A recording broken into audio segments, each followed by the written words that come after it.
અમદાવાદમાં શરાફી મંડળી દ્વારા આઝાદી કા અમૃત મહોત્સવની ઉજવણી માટેનો કાર્યક્રમ ગોઠવવામાં આવ્યો, જેમાં રાણીપમાં આ કાર્યક્રમનું આયોજન કરવામાં આવ્યું હતું। ત્યારે રાણીપ નાગરિક સહકારી શરાફી મંડળી દ્વારા ઉજવણી કરવામાં આવી। આ કાર્યક્રમમાં મંડળીના ચેરમેન સહિત 800થી વધુ સભાસદો પણ જોડાયા હતા। ત્યારે વિદ્યાર્થીઓએ નાટક અને દેશભક્તિના ગીતો પણ રજૂ કર્યા। સ્વાધીનતા સંગ્રામના શૂરવીરો પુસ્તકનું પણ વિમોચન કરવામાં આવ્યું હતું આ કાર્યક્રમના માધ્યમથી। તો કાર્યક્રમમાં મંત્રી જગદીશભાઈ પંચાલ પણ હાજર રહ્યા હતા। ધારાસભ્ય અરવિંદભાઈ પટેલ પણ હાજર રહ્યા હોય ત્યારે અમરેવાડીના ધારાસભ્ય જગદીશભાઈ પટેલ પણ આ કાર્યક્રમમાં સવિશેષ ઉપસ્થિત રહ્યા છે।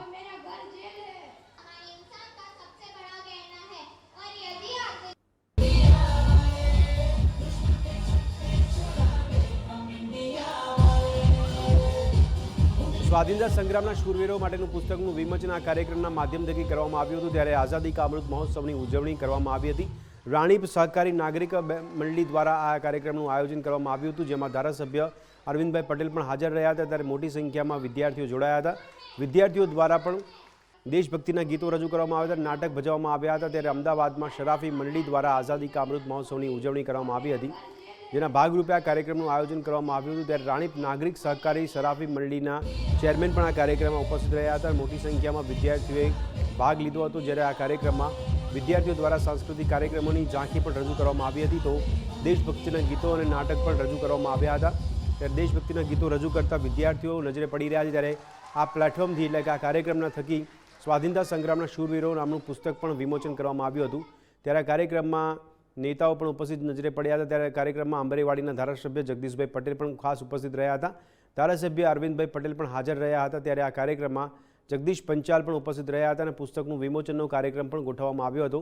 તો વિદ્યાર્થીઓ દ્વારા નાટક અને દેશભક્તિના ગીતો પણ રજૂ કરવામાં આવ્યા હતા। ત્યારે શરાફી મંડળીના 800થી વધુ સભાસદો પણ આ કાર્યક્રમમાં જોડાયા હતા, જેમાં રાણીપ સહકારી મંડળીના શરાફી મંડળી દ્વારા આ ઉજવણી કરવામાં આવી હતી।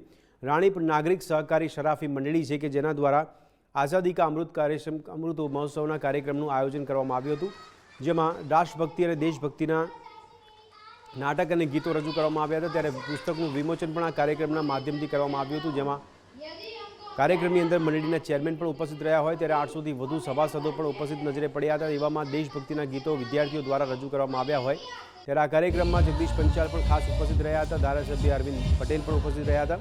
અમરેવાડીના ધારાસભ્ય જગદીશભાઈ પટેલ પણ આ કાર્યક્રમમાં સવિશેષ હાજરી આપતા નજરે પડ્યા હતા। ત્યારે મોટી સંખ્યામાં વિદ્યાર્થીઓ અને વિદ્યાર્થીઓના માતા પિતા પણ આ કાર્યક્રમમાં હાજર રહ્યા હતા, કે જેમના થકી વિદ્યાર્થીઓ દ્વારા દેશભક્તિના ગીતો અને નાટક પણ રજૂ કરવામાં આવ્યા હોય તેવું આયોજન કરવામાં આવ્યું હતું।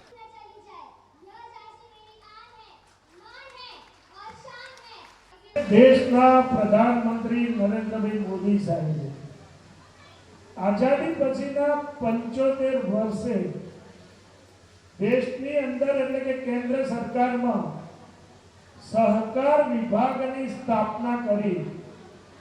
જે રીતે નાનામાં નાના માણસને જેનો સીધો સંપર્ક છે સહકારી ક્ષેત્રથી ગુજરાતની અંદર પણ મહારાષ્ટ્રની અંદર એવા અનેક વિસ્તારોમાં જેનું ખૂબ મોટું યોગદાન છે એવા સહકાર વિભાગની એમને સ્થાપના કરી। અને એમાં પણ આપણી ગાંધીનગર લોકસભાના સાંસદ અને દેશના ગૃહમંત્રી જેમણે ગુજરાતમાં પણ સહકારી ક્ષેત્રમાં એક આગવું યોગદાન આપી। ઘણી બધી બેંકો જ્યારે ડૂબતી હતી એને બચાવવા માટેની એમને જે દ્રષ્ટિથી કામ કર્યું એવા માન્ય અમિતભાઈને અત્યારે કેન્દ્રની અંદર ગૃહમંત્રી અને સહકાર મંત્રીની જવાબદારી આપી છે। સરસ મજાની સહકારી ભાવનાથી આપણે આ વ્યવસ્થા ઋષિ પરંપરા મુજબ ચાલતી હતી, પણ શિક્ષણની અંદર આ મેકલ નામના માણસના કારણે આપણું બધું અસ્તવ્યસ્ત થઈ ગયું। પણ હમણાં થોડા વર્ષોથી આ ગાડી પાટા ઉપર ચડ્યું એવું લાગે। અત્યારે સરકાર પણ એ રીતે ચાલી રહી છે અને નજીકના ભવિષ્યમાં આપણે જે કહેતા હોય એવું થવા પણ જઈ રહ્યું છે। કરમભાઈ ગૌરી ઉમેશ રાષ્ટ્રમ આની નજીક આપણે અત્યારે જઈ રહ્યા છીએ, દેશ અને વિદેશના। તો આઝાદી કા અમૃત મહોત્સવના ભાગરૂપે અમદાવાદના રાણીપ વિસ્તારમાં રાણીપ નાગરિક સહકારી મંડળી દ્વારા કાર્યક્રમનું આયોજન કરવામાં આવ્યું હતું, જેમાં દેશભક્તિના ઝાંખી અને ગીતો તથા નાટકો રજૂ કરવામાં આવ્યા હતા. આ કાર્યક્રમમાં જગદીશ પટેલે ખાસ હાજરી આપી હતી. તો સાથે સાથે કલાકારો દ્વારા પણ ગુજરાતની સાંસ્કૃતિક કાર્યક્રમો રજૂ કરવામાં આવ્યા હતા અને વિદ્યાર્થીઓ દ્વારા પણ મોટી સંખ્યામાં ભાગ લઈ ઉત્સાહભેર દેશભક્તિના ગીતો રજૂ કરવામાં આવ્યા હતા. ત્યારે નાટક ભજવવામાં આવ્યું હતું અને સાથે સાથે આઝાદી કા અમૃત મહોત્સવ છે તેનો સમગ્ર દેશભરમાં ઉજવવામાં આવી રહ્યો છે, જેના ભાગરૂપે અમદાવાદના રાણીપ ખાતે રાણીપ નાગરિક સહકારી મંડળીના ચેરમેન પણ આ કાર્યક્રમમાં ઉપસ્થિત રહ્યા હતા.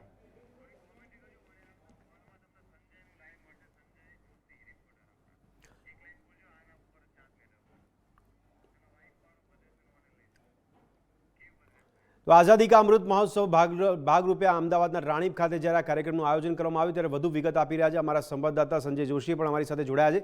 સંજય, આ કાર્યક્રમમાં કેવો ઉત્સાહ જોવા મળી રહ્યો છે, કેવા કાર્યક્રમો રજૂ કરવામાં આવ્યા હતા અને રાણીપ નાગરિક સહકારી મંડળીના ચેરમેન પણ ત્યાં ઉપસ્થિત રહ્યા હતા, શું સંદેશ આપવામાં આવી રહ્યો છે આઝાદી કા અમૃત મહોત્સવના ભાગરૂપે?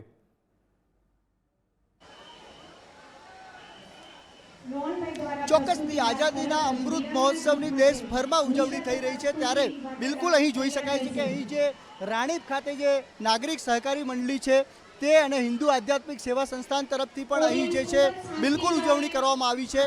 બિલકુલ જે છે મોટી સંખ્યામાં લોકો હાજર રહ્યા છે. ત્યારે આપણી સાથે રાણીપ નાગરિક સહકારી મંડળીના ચેરમેન છે, તેમની સાથે વાત કરીશું. આપણે અહીંયા જે આજે ઉજવણી હર્ષભેર આઝાદીના અમૃત મહોત્સવની કરવામાં આવી, શું કહેશો આપ?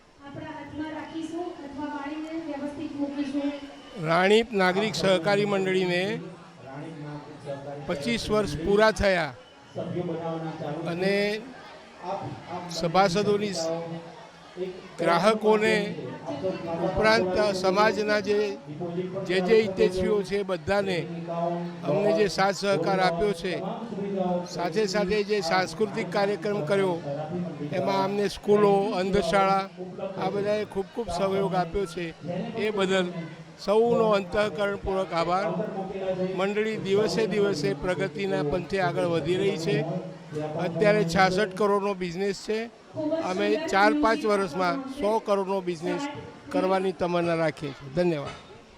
આપણી સાથે જીતુભાઈ પટેલ પણ છે, જે ઉપપ્રમુખ છે. જીતુભાઈ, આપણી મંડળીની સભા તો ખરી જ, પરંતુ સાથે સાથે આઝાદીનો અમૃત મહોત્સવની પણ ઉજવણી, અનેક નજારા જોવા મળ્યા, શું કહેશો? સહકારી ક્ષેત્રમાં પ્રથમ વખત જ આઝાદીના અમૃત મહોત્સવની ઉજવણી કરવામાં આવી છે. એનો ખૂબ ખૂબ આભાર અમે સભાસદોનો માનીએ છીએ અને અમારા કર્મચારી મંડળનો આભાર માનીએ છીએ. તમામ વિદ્યાર્થીઓ જોડાયા છે, તમામે અલગ અલગ જે છે અહીં પ્રેઝન્ટેશન કર્યું છે, તેને લઈને શું કહેશો? કયા કયા પ્રકારના 75 યુવાનોએ 75 તિરંગા પણ ફરકાવ્યા? 75 યુવાનો આઝાદ સુભાષચંદ્ર બોઝ, વીર ભગતસિંહ, રાણી લક્ષ્મીબાઈ, સરોજી નાયડુ, આ બધા 75 સંસ્થાન સેનાનીઓએ ભાગ ભજ્યો. એ બદલ ખૂબ ખૂબ એમનો આભાર. આપણી સાથે હિન્દુ આધ્યાત્મિક સેવા સંસ્થાનના જે પ્રમુખ છે ઘનશ્યામભાઈ, તે પણ આપણી સાથે છે. ઘનશ્યામભાઈ, આઝાદીના અમૃત મહોત્સવની જબરદસ્ત ઉજવણી કરવામાં આવી છે, અનેક નજારાઓ જોવા મળ્યા, દેશભક્તિનો એક માહોલ, શું કહેશો? સંપૂર્ણ યુવા જગતમાં રાષ્ટ્રીય ચેતના જાગે આ પ્રકારની કલ્પનાથી હિન્દુ આધ્યાત્મિક સેવા સંસ્થાન કામ કરી રહ્યું છે. દેશભરમાં 9 સેન્ટરોમાં કાર્યક્રમ થયા છે. 19,000 જેટલી સ્કૂલોમાં આ કાર્યક્રમ ચાલુ જ છે.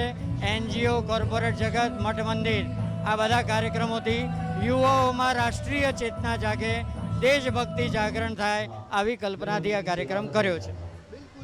જબરદસ્ત ઉત્સાહ અને લોકોમાં જે છે એ જોમ જોવા મળ્યો છે દેશભક્તિનો, અને તેને લઈને સ્થાનિક ધારાસભ્ય આપણી સાથે જોડાયા છે. જબરદસ્ત આઝાદીના પર્વની અહીં ઉજવણી થઈ રહી છે અને ખૂબ જ જબરદસ્ત માહોલ આઝાદીનો જોવા મળ્યો, શું કહેશો?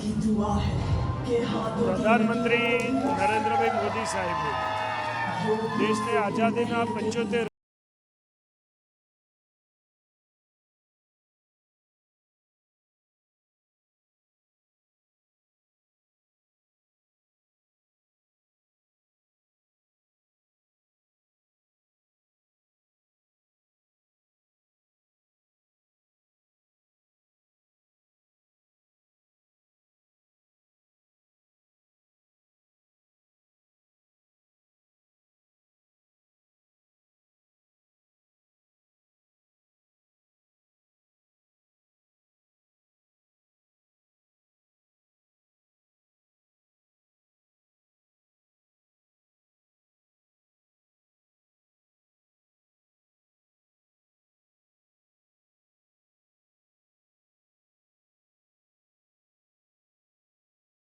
અમદાવાદમાં રાણીપ નાગરિક સહકારી મંડળી દ્વારા કાર્યક્રમનું આયોજન કરવામાં આવ્યું છે, જ્યાં આઝાદી કા અમૃત મહોત્સવની ઉજવણી કરવામાં આવી હોય ત્યાં વિદ્યાર્થીઓ ઉત્સાહભેર ભાગ લીધો હતો અને સમગ્ર દેશવાસીઓને રાષ્ટ્રીય ચેતના જાગે તેવા પ્રયત્નો હાથ ધરવામાં આવ્યા છે.